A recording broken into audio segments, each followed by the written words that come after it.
Pak. Ya, selamat pagi. Ampun ganggu waktunya. Saya mohon izin. Saya akan melakukan wawancara. Tujuan saya di sini adalah untuk menganalisis tentang pengambilan keputusan yang berdasarkan pada paradigma prinsip pengambilan dan pengujian keputusan dari sekolah yang nanti akan sama-sama kita terapkan di sekolah, Pak. Jadi hari ini wawancara saya adalah praktik untuk mengetahui kemungkinan kasus-kasus apa saja yang dominan, yang muncul, yang sering hadir dan ada di sini. Baik Pak, kita langsung saja Pak ya. Ya. Ada beberapa pertanyaan yang nanti saya akan sampaikan. Yang pertama adalah bagaimana Bapak mengidentifikasi kasus-kasus yang sering muncul, terutama dilema etika yang ada di sekolah ini, Pak? Ya, saya sebagai pemimpin atau kepala sekolah di SMK Negeri 1 Cimbagahulu, tentunya kasus-kasus yang berada di sekolah itu banyak sekali. Ya. Di antaranya kedisiplinan. Ya. Tidak hanya itu saja, ya, akan tetapi kasus-kasus yang seperti dilema etika dan atau mungkin seperti yang saat ini juga moral, itu pasti akan beragam kasus yang akan dihadapi, baik itu kasus yang keduanya benar tapi saling bertentangan, yang dikenal sebagai dilema etika, ataupun kasus yang salah satunya benar dan lainnya salah. Kedua kasus tersebut harus dapat diidentifikasi dengan benar, ya, agar tidak ada kesalahan dalam pengambilan keputusan. Cara saya untuk mengidentifikasi yang mana dari kasus keduanya tersebut adalah dengan memahami dari masing-masing kasus. Tentu saja untuk memahami kasus tersebut saya harus berkomunikasi, ya, memanggil beberapa pihak di mana masing-masing yang bisa memahami kasus tersebut. Yang pihak-pihak yang terlibat diantara wakil kepala sekolah, ya, kemudian pihak dari BB dan wali kelas, tentunya juga memberikan pertanyaan-pertanyaan kepada yang mempunyai kasus, ya, mungkin siswa dan lain sebagainya. Ya. Setelah permasalahan sudah dipahami, maka perlu adanya melakukan beberapa hal untuk bisa memetakan apakah kasus tersebut merupakan rujukan moral atau dilema etika. Untuk itu perlu dilakukan atau dibuatkan daftar pertanyaan identifikasi kasus. Syarat sebuah kasus merupakan dilema etika jika kedua masalah yang berbenturan tersebut tidak melanggar hukum dan norma-norma yang berlaku atau menimbulkan ketidaknyamanan sosial. Jika kasus yang diidentifikasi lolos dari syarat-syarat tersebut, maka dipastikan itu adalah kasus dilema etika. Dan sebaliknya, jika syarat-syarat yang di atas tidak terpenuhi, maka adalah kasus tersebut merupakan rujukan moral. Dalam menangani kasus tersebut, bagaimana Bapak menjalankan atau mengambil keputusan di sekolah ini, terutama pada kasus-kasus yang ada dengan misalkan dua kepentingan yang sama-sama benar dan sama-sama mengandung nilai kebajikan? Ya. Untuk kasus dilema etika, saya akan mempertimbangkan kedua hal yang sama-sama benar, ya.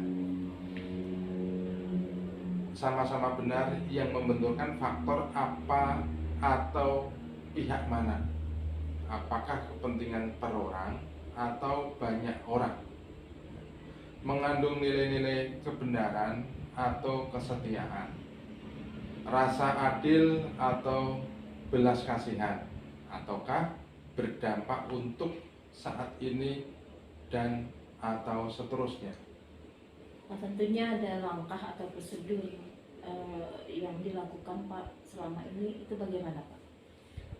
Selama ini prosedur yang kita jalankan adalah memanggil beberapa pihak seperti yang saya utarakan sebelumnya, kemudian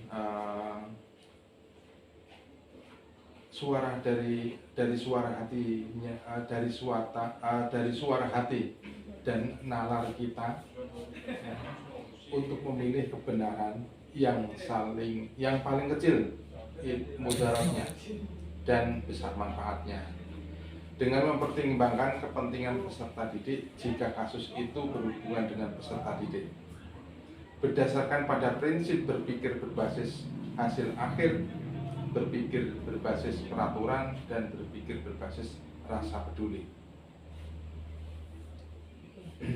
Kira-kira hal apa saja yang selama ini yang Bapak anggap efektif dalam pengambilan keputusan pada kasus dilema ini Pak? Dalam kasus pengambilan keputusan dengan dilema etika, hal efektif yang perlu dilakukan adalah dengan menyederhanakan RAM-nya, memorinya nggak cukup. Jalan aja Pak. Jalan. Dalam kasus pengambilan keputusan dengan dilema etika, hal efektif yang perlu dilakukan adalah dengan menyederhanakan pokok permasalahan dan membangun kebijaksanaan. Kira-kira selama ini adakah tantangan dalam pengambilan keputusan pada kasus-kasus yang sudah terjadi Pak? Ya, hasil keputusan yang diambil mungkin akan pihak-pihak yang tidak dapat menerima sepenuhnya proses untuk dapat memahamkan sebagian orang untuk secara ikhlas menerima dan menjalankan keputusan menjadi sebuah tantangan, ya, serta untuk tetap istiqomah dalam menjalankan keputusan yang sudah disepakati bersama. Kemudian apakah ada tata kelolanya atau Bapak memberikan penjadwalan ketika dalam menyelesaikan kasus-kasus yang terjadi, atau menyelesaikannya di tempat, atau seperti tadi ada terjadwal? Kemudian prosedurnya bagaimana Pak kalau ada misalnya? Ya, dalam kasus tersebut saya tidak langsung memberikan penyelesaian di tempat, akan tetapi perlu adanya telaah, ya, dan tidak ada jadwal khusus untuk menyelesaikan kasus tersebut. Akan tetapi saya dan teman-teman selalu mencoba untuk menyelesaikan kasus tersebut lebih awal, lebih cepat, agar permasalahan-permasalahan secepatnya teratasi, ya, dan dengan baik.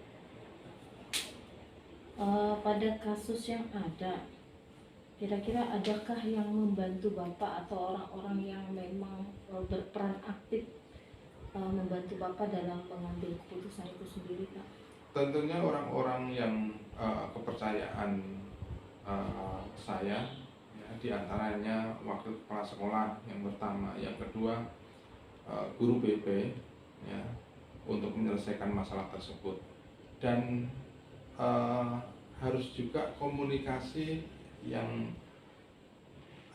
harus dilaksanakan dengan warga sekolah, ya, dengan pendekatan pengelolaan emosi yang baik dan pemahaman tentang teori pengambilan keputusan sebagai seorang pemimpin menjadi faktor yang mempermudah dan membantu dalam pengambilan keputusan. Pertanyaan terakhir Pak ya, apa yang ingin Bapak sampaikan ketika eh, pengambilan keputusan ini sudah diambil semua. Apa yang bisa Bapak sampaikan untuk akhir wawancara kita hari ini? Ya, dalam mengambil sebuah keputusan maka perlu mengidentifikasi jenis kasus. Ya, pertama. Kemudian harus bisa dilakukan lebih awal, ya, dengan melakukan pengujian, pengkajian, ya, lalu pengujian pengkajian benar lawan benar untuk dapat menentukan paradigma yang akan kita pilih sehingga keputusan bisa diambil sesuai dengan prinsip-prinsip yang tidak merugikan siswa dan warga sekolah. Oke, itu hasil wawancara kita terakhir Pak ya. Mungkin itu pertanyaan terakhir yang saya sampaikan. Mudah-mudahan apa yang saya wawancarai hari ini saya bisa identifikasi untuk mengetahui nilai-nilai apa yang terdapat dalam pengambilan keputusan sebagai pemimpin yang ada di sekolah ini. Mungkin itu saja Pak yang bisa saya sampaikan. Terima kasih atas wawancaranya, terima kasih atas waktunya. Selamat pagi Bu. Pagi. Aku ganggu waktunya. Saya mohon izin hari ini saya melakukan wawancara mengenai penerapan proses pengambilan keputusan berdasarkan pengetahuan ibu yang ada di sekolah sini. Bagaimana pengambilan keputusan itu bisa diambil. Nah, terutama pada kasus-kasus penting yang sudah terjadi. Baik Bu, saya akan lakukan wawancara langsung aja Bu ya. Saya mau bertanya Bu, kira-kira kasus yang paling penting di sini mengenai apa saja yang terjadi, yang sering terjadi? Untuk karena minta maaf Bu, saya baru beberapa hari lah di sini. Mungkin untuk sementara ini mungkin kasus itu bisa ditimbulkan dari siswa, bisa dari intern sekolah. Intern sekolah itu ada kepala sekolah, ada bapak ibu dan sebagainya.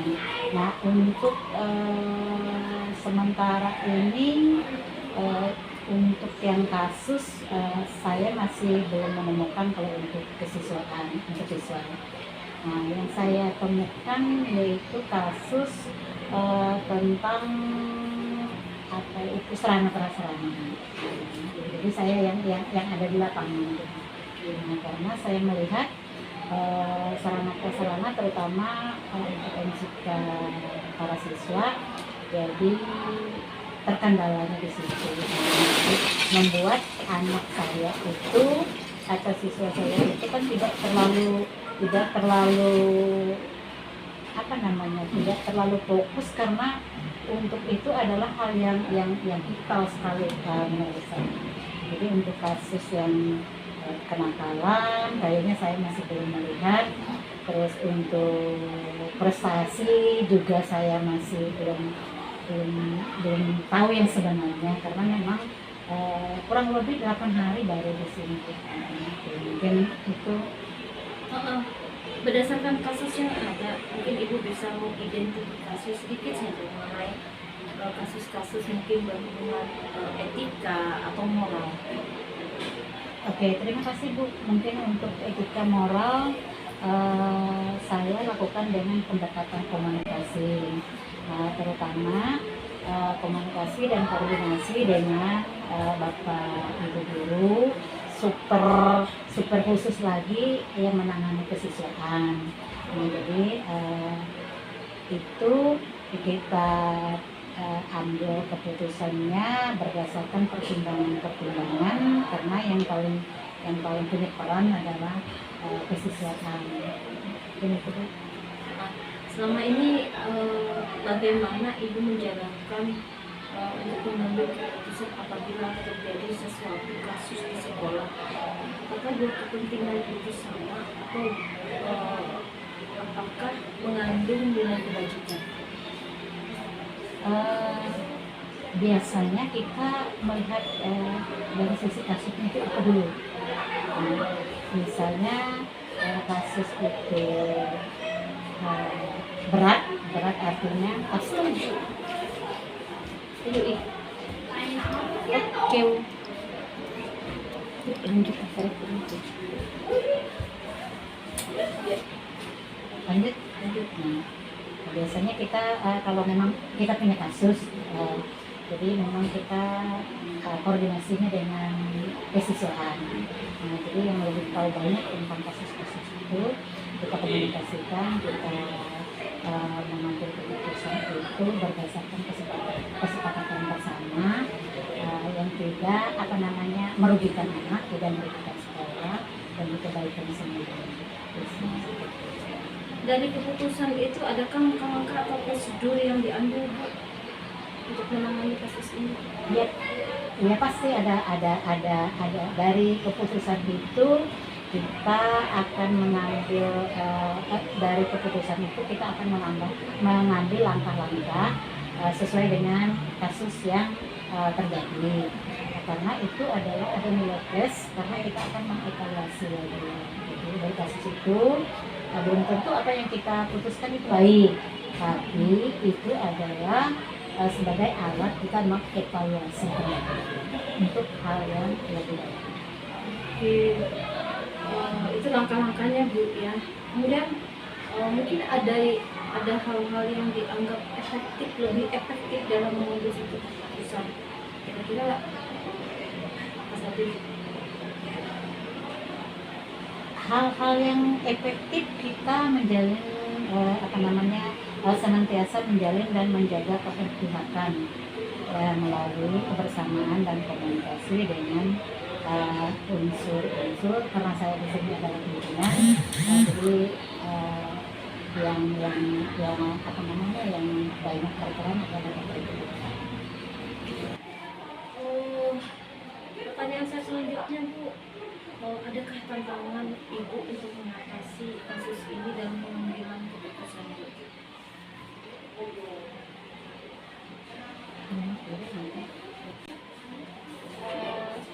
Kalau tantangan itu kalau untuk tergantung dengan kasus yang kita tangani. Tapi paling tidak tantangan itu akan mudah kalau kita menjalin komunikasi yang baik dengan stakeholder, terutama internasional. Apakah ketika ada kasus, misalkan ada kasus, Ibu membuat jadwal atau ditata kelola Bu supaya ini bisa diselesaikan dengan baik? Apakah ketika ada masalah diselesaikan di situ saja atau bagaimana atau dijadwalkan? Kalau untuk jadwal yang sudah ditentukan kayaknya belum. Biasanya kasus itu tidak terlalu hari ini anak ini kasus lalu kita langsung tangani.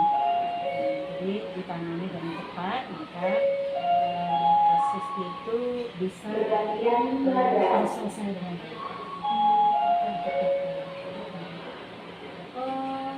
Di faktor yang lain, Bu, apakah ada orang yang berperan membantu Ibu dalam menangani kasus ini sendiri atau Ibu sendiri yang menangani? Biasanya kita kalau kasusnya yang tidak terlalu berat itu kekesiswaan dulu. Bapak Ibu guru dari wali kelas ke kesiswaan mungkin koordinasinya dengan kepala sekolah. Berarti ada unsur-unsur tertentu yang paling penting adalah internal ya. Iya. Nah, dari semua yang disampaikan tadi mungkin apa yang bisa Ibu tangkap dari pengambilan keputusan dari dilema etika ini sendiri dan moral? Mungkin adanya. Ya Bu Anita, ini yang perlu kita memahami konteks permasalahan itu dulu. Nah, jadi itu intinya. Jadi supaya kalau kita memahami permasalahan, artinya kita bisa mengambil keputusan. Kemudian saya melakukan koordinasi dan komunikasi ke, apa namanya, ke lingkungan sekolah, artinya ke internal sekolah. Nah, saya di sini menekankan ke kesiswaan karena yang ini khusus untuk kasus siswa. Jadi kasus siswa itu harus ditangani oleh kesiswaan atau kerjasama dengan bapak ibu guru, terutama guru pikir biasanya atau guru. Oke, itu pertanyaan dari wawancara hari ini Bu. Menarik sekali. Mudah-mudahan ini bisa jadi bahan refleksi saya dan bahan refleksi saya dalam melaksanakan tugas saya di modul 3.1 demonstrasi kontekstual. Nah, mudah-mudahan ini dapat berjalan dengan baik. Apa yang sudah Ibu berikan itu adalah salah satu keputusan yang paling utama sebagai pimpinan Bu ya. Iya. Jadi untuk hari ini saya berterima kasih banyak Bu atas kerjasamanya. Mudah-mudahan ini bisa berjalan dengan baik. Terima kasih Bu. Iya.